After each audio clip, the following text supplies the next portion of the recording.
আসসালামু আলাইকুম ওরহমতুল্লাহি ওবরাকাতু। প্রিয় ভাইরা, আমরা যেখানে ছিলাম আমরা হোয়ার ক্লাস দেখতেছিলাম, রাইট? তো ইতিমধ্যে আমরা হোয়ার ক্লাসের সিলেক্টের অনেকগুলো মেকানিজম দেখেছি। তো আমরা কি কি দেখেছি, যদি একটু এটাকে ওপেন করি তাহলে দেখতে পাবো।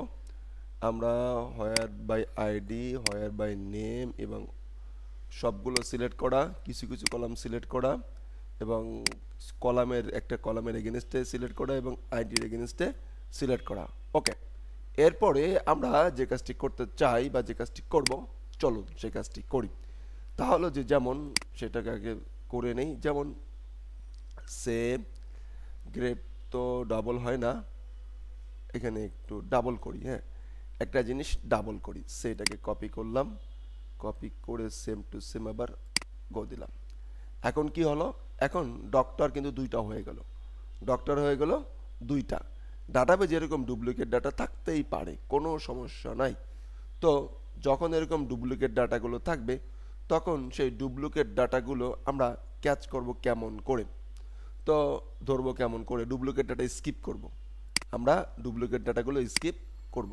যেমন এখন যদি আমরা লিখি, কি লিখি, SELE সিলেক্ট অল ফ্রম, হ্যাঁ, সিলেক্ট অল ফ্রম সে কি গ্রেড লিখলাম। লেখার পরে এখন যদি এটাকে আমরা একটু গো দেই তাহলে সে কি করবে, সবগুলো শো করবে। বাট এই ডক্টর তো দুইবার হয়েছে। হ্যাঁ, ডক্টর তো আমার দুইবার দরকার নেই, ডক্টর আমার কয়বার দরকার, একবার দরকার। তখন আমরা যে ব্যবহার করব তা হলো সিলেক্ট ডিস্টেন্সিটি। সিলেক্ট ডিস্টেন্সিটি এই কিওয়ার্ডটা ব্যবহার করব। এরপরে যা তাই ফ্রম যেভাবে লিখি, হ্যাঁ, সিলেক্ট অল লিখতে পারি, কিছু আইডি লিখতে পারি। হ্যাঁ, ফ্রম সিলেক্ট অল ফ্রম কি গ্রেড, দ্যাটস ইট। এবার দেখি সে কি করে আমাদেরকে। এবার আমরা গো বাটনে যখন ক্লিক করব, দেখেন এবারও সব কিছু দেখাইছে। এখন দেখালো ভালো কথা, তাহলে হইলটা কি ভাই? আপনি বললেন যে সিলেক্ট একটা একটা সিঙ্গেল দেখাবে, এখানে সব দেখাচ্ছে কেন? হ্যাঁ, অ্যাবসলিউটলি রাইট। এইটা দেখানোর নিয়ম হচ্ছে এরকম করে যে অলের ক্ষেত্রে নয়, আমি শুধু চাচ্ছি যে আমার কলামটা, কোন কলামটা, নেম কলামটা ইউনিক হবে, নেম কলামটা আমার ইউনিক হবে। ফাইন, এখানে নেম কলামটা শুধু আসবে এবং পরেরগুলো লিখে দিলাম BSIC বেসিক, হ্যাঁ, তো লাভ লাভ লাভ অন্য কিছু লিখে দিলাম। তো সিলেক্ট ডিস্টেন্সিটি এই কলামের নামটা এখানে লিখে দিতে হয়।